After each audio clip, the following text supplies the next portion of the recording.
Hi everyone, I hope you're all well. Welcome to what is going to be a very detailed, in-depth video of the Broken Arrow footage that we got. Not specifically running through the footage again, but looking at specific points and screenshots I've taken from that video, covering things that maybe go by in a split second that you wouldn't otherwise notice, and allowing us to look at some of the more depth and detail to the game itself. The way that I'm going to do this is by first going through the sort of deck building and talking about all of the individual units and their upgrades, with some shots from the game also thrown in, and a few clips of footage slowed down so I can point things out. Now I'm going to be a nuisance and ask you all to remember to subscribe if you haven't already. I'm rapidly heading towards 1,000 subscriptions, and once we pass that point, I'll look at doing some kind of giveaway. So, let's get on to the good stuff. First we have the army builder. One thing I want to point out here is that you can delete, clone, share and modify the decks that you build. The nice thing here is the share feature. Much like Wargame Red Dragon or Wargame in general, you'll be able to share your decks with other people, both for maybe having someone review them, showing someone else how to build one, etc, etc. The other thing we have is a little bit of detail that kind of gets brushed over very quickly on what each of these specializations are for the Americans. Well, we have to assume the last one. So the first one there is the Marine Expeditionary Unit. Marine Specialization offers a good balance between firepower and mobility. Its main downside is the cost of its infantry. Then we have the Armored Brigade. The Armored Brigade Specialization gives you access to the heaviest and most powerful ground vehicles. Its firepower comes at the cost of a poor mobility.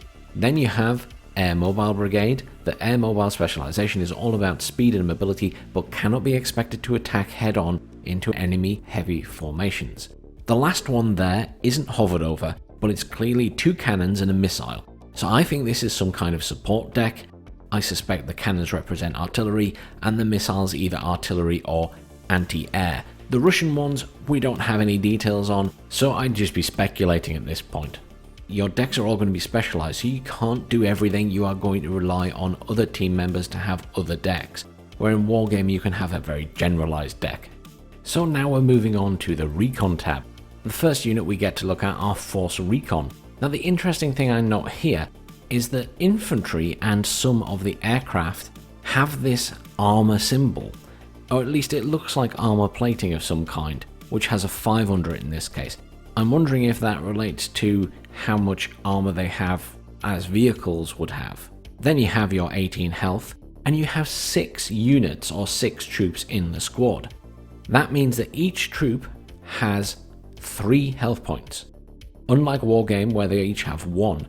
Does this relate to that thing where we saw possibly a medic attending to another troop? Does that mean that maybe they can have 1 pip of health taken off and then be healed and come back to full health? Unclear at this stage. It's certainly not in the game yet, I don't think. Then you have their movement speed of 18, which I assume is 18 kilometers per hour. You have their sight range, or how close they need to be to see stealth units. I'm not quite sure. It's not really explained yet, but that's 1500. It seems the higher that is, the easier it is for them to see enemy units. Then you have the eye with a cross through it, which I've now realized probably means their stealth rating. The lower the better. So these guys will be quite hidden at 0.25, whereas a lot of the vehicles are 1, so that means they're probably quite easy to see. Then of course you have their overall weight, which relates to maybe them being carried in certain aircraft and certain vehicles even.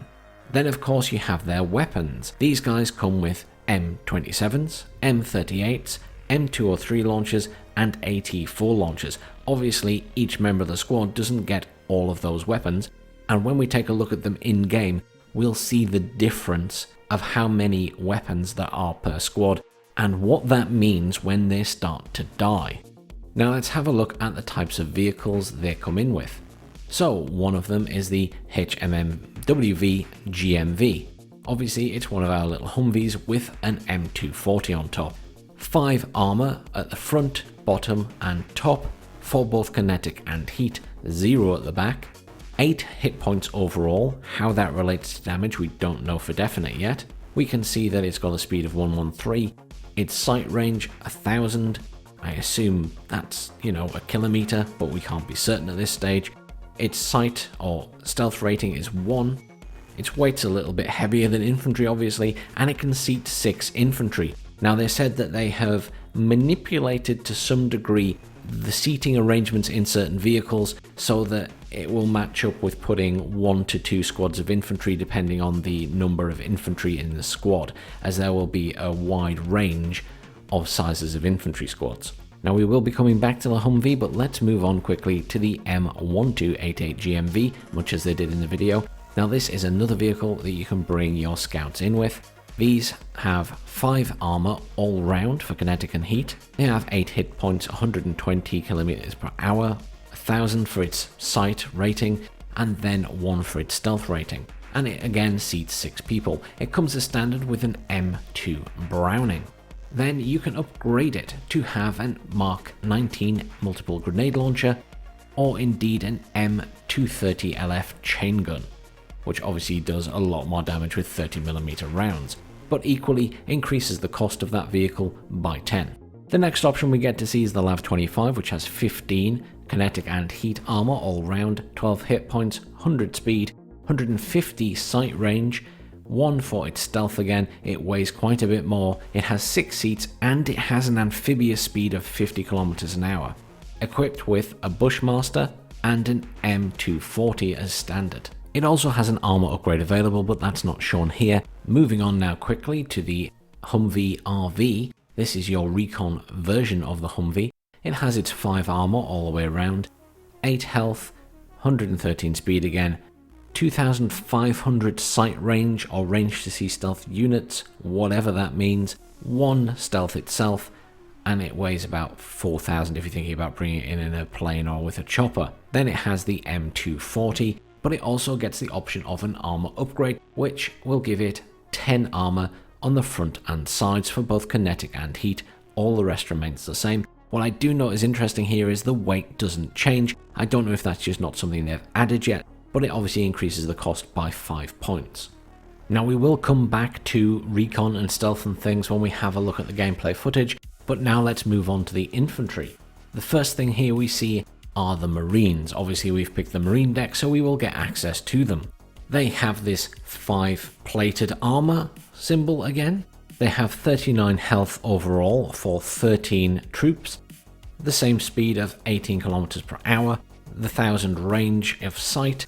They have 0.5 on their stealth, so slightly more visible than the other squad, obviously because they're more than twice the size, and their weight is obviously increased.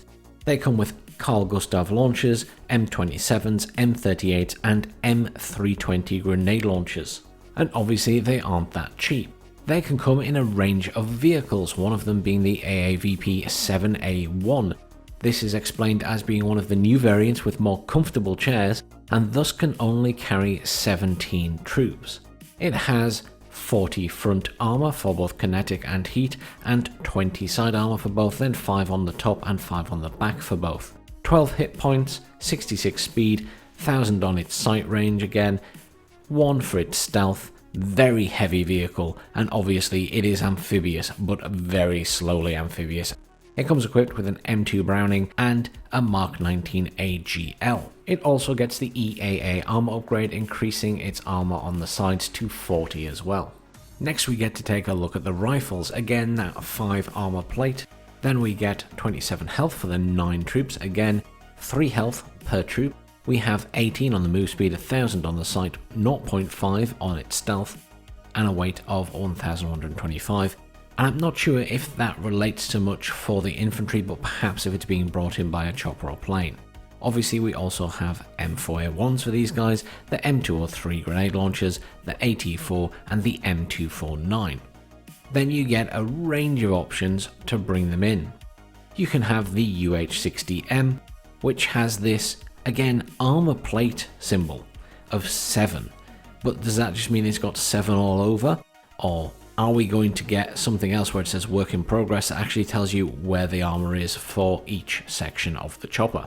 It has 12 health, it has 260 flight speed, 45 rotational speed I'm assuming it is, 1000 in its sight range, 1 for its stealth, and has space for 12 troops. Then we also get the M1297A GMV as an option. There are no weapons on this vehicle, though it looks ready to have weapons installed. Perhaps they just haven't gotten that far yet.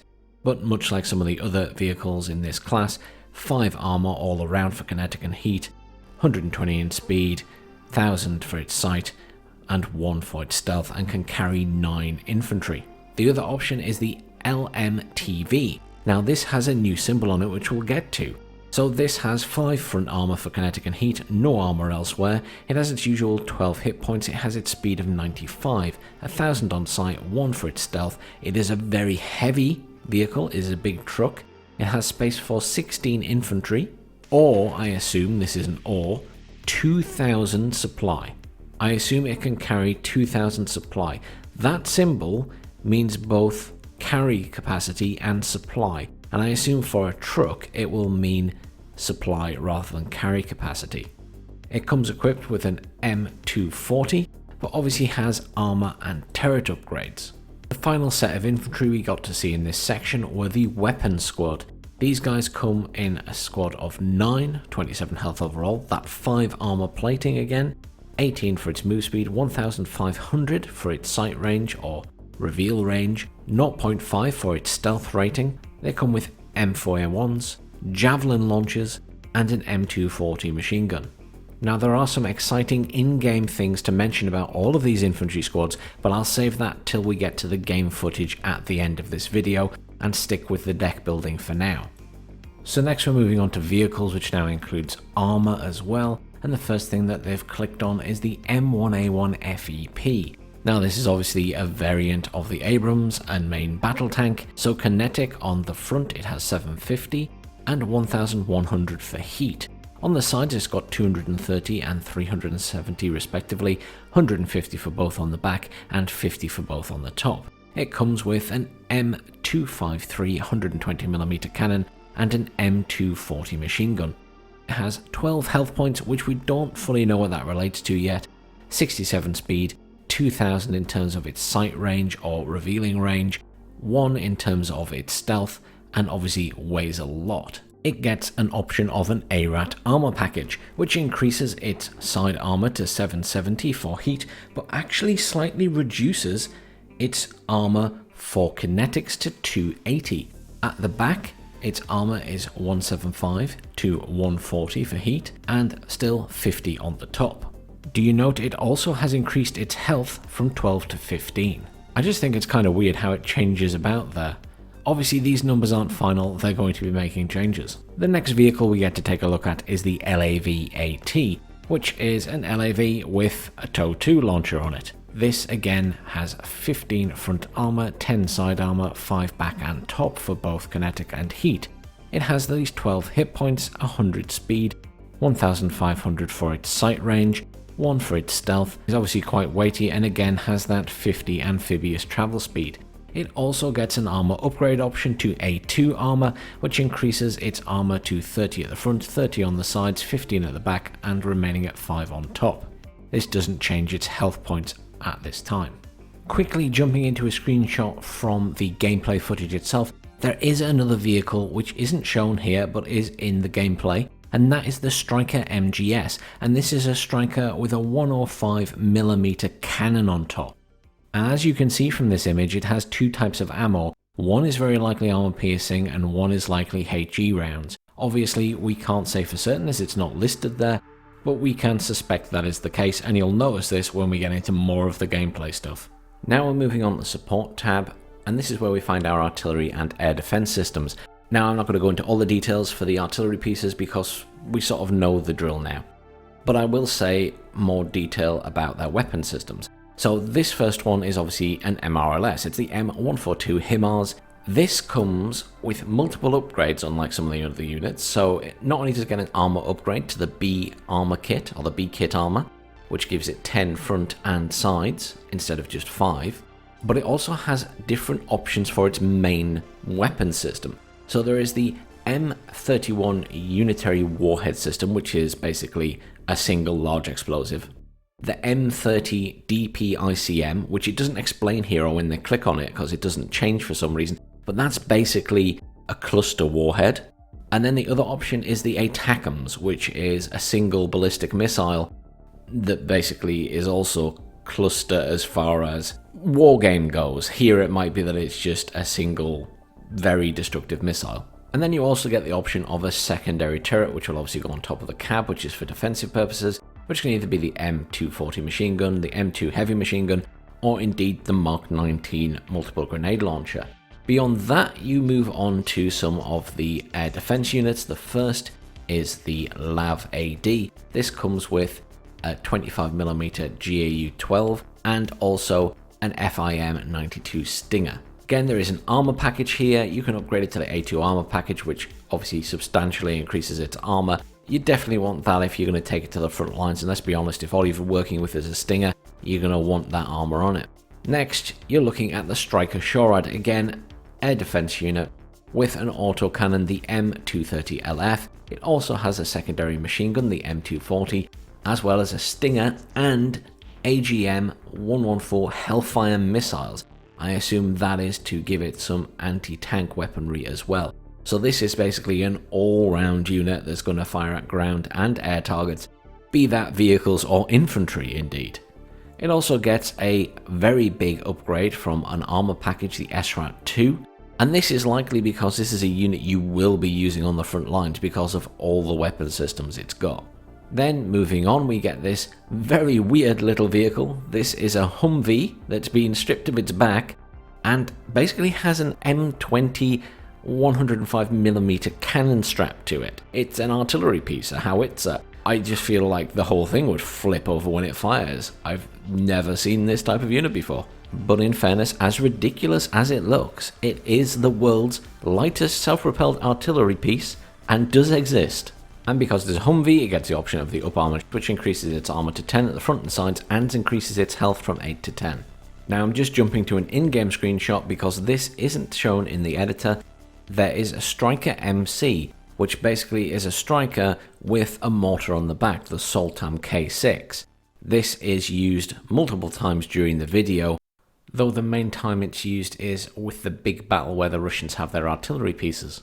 And then logistics is just one unit at the moment. It is the LMTV, which we have seen before for transporting troops.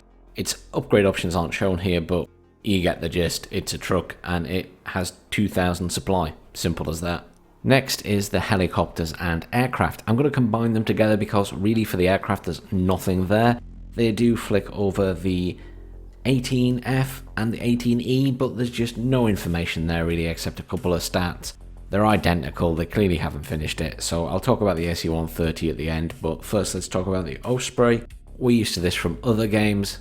It comes with the GAU-17 minigun and the M2 Browning on the back. It has a carry capacity of 6,500. That can be either supply or carry capacity, and that has been confirmed by one of the devs. It also has 26 seats. I assume that you can't fill it with infantry and have all of that supply, but who knows. Its stats I think are going to be very up for debate and change, but at the moment it's got this 7, I assume, all-around armor, 15 HP, 450 speed, 20 rotation, 1500 sight, a single point again for stealth. I really want to know what that means, and it doesn't get any other upgrade options here. But I suspect they're just not very finished. There is a work in progress sign on it.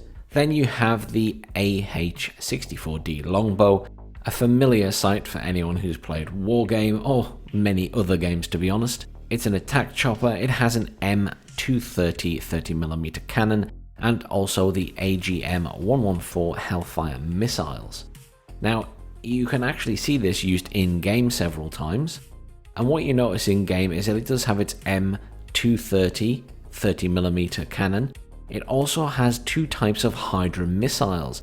It has what I assume are HE missiles in the middle, which have run out because it's been firing them at infantry in the forest, and then also it has some Hydra AP missiles, and thus reserved for use against vehicles. And the last thing we'll take a look at then is the AC-130U Spooky 2.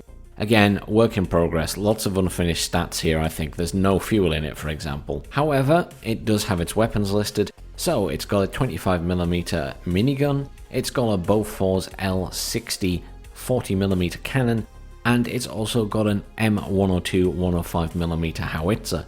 I'm hoping that this is controllable in game and you'll be able to target it yourself rather than it just be a call-in. And so the last thing to have a look at, I think, is the deck itself, we can see that you've got a total unit allowance there of 7,500 and you're using 5,295 of that. And each section has its own points limit, which is, I assume, the amount of units you can bring in that section. Now, we took Marines and Airborne, so we've got plenty of helicopters, air, and obviously infantry.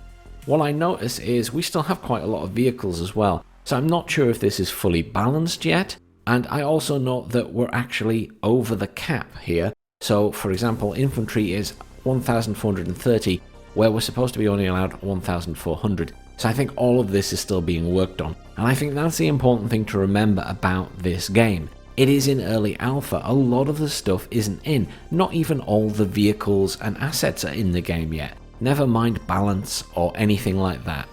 So just remember, yes, we're seeing some little insights into where they're planning to go, what each unit is going to be like, but there's going to be a lot of changes between now and release, so don't forget that, everyone.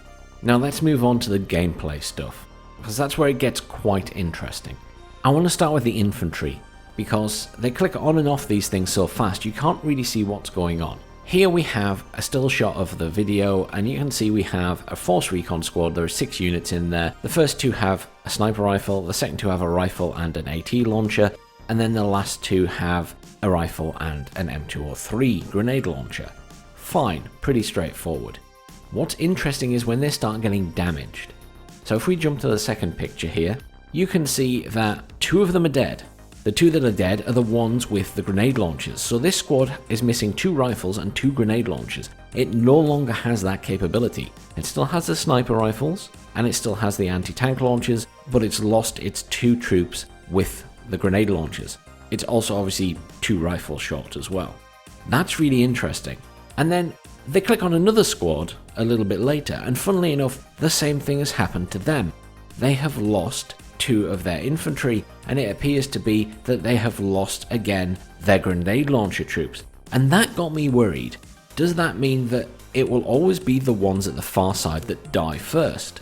Because obviously here you can see there's 4 snipers, 4 launchers and 4 rifles left, and that's because 2 squads are selected at once, but both squads have lost their grenade launchers. So as I say, suddenly in my head, hang on, does that mean you're always going to lose the ones at that side, which are probably going to be the special weapons units? Thankfully it appears not. If I jump to this next image with the Marines, you can see that actually it's not the ones at the far side that have died. It's actually 1 towards the left and 2 sort of in the middle. And those guys only have rifles, so you've not lost any heavy weapons there. But what's really interesting to me here is the fact that you can lose access to certain weapon systems within the squads, which means that, you know, it's adding another layer to infantry combat, because you could be going up against other infantry, lose your grenade launchers, them still have theirs, and them wipe you out very easily, regardless of how strong your infantry are. It's adding another variable that just adds a lot more strategy to when you're going to pull your troops out or leave them fighting. It's not going to be like Wargame where you're like, well, I still have grenade launchers, I'll just keep fighting. No, if you lose your heavy weapons, you're going to want to pull out of there and resupply. Assuming you can resupply the squads, of course. And then the other thing that comes to mind to me is, are we going to see medics? Are medics going to be able to heal up infantry that aren't instantly killed? Yes, here we're seeing them dead, but since they have 3 health points each, will it be that you can take some damage with them, and then a medic give them first aid and heal them up, or make them able to continue in the fight? That's a question for later in development. I think we are way too early on to be seeing that, but it does raise a lot of questions. Other than infantry, there are a few interesting bits to pick out from the footage and things that the devs have said since. So, for example, there are these 2 TOW missiles that get launched at the Russian tanks.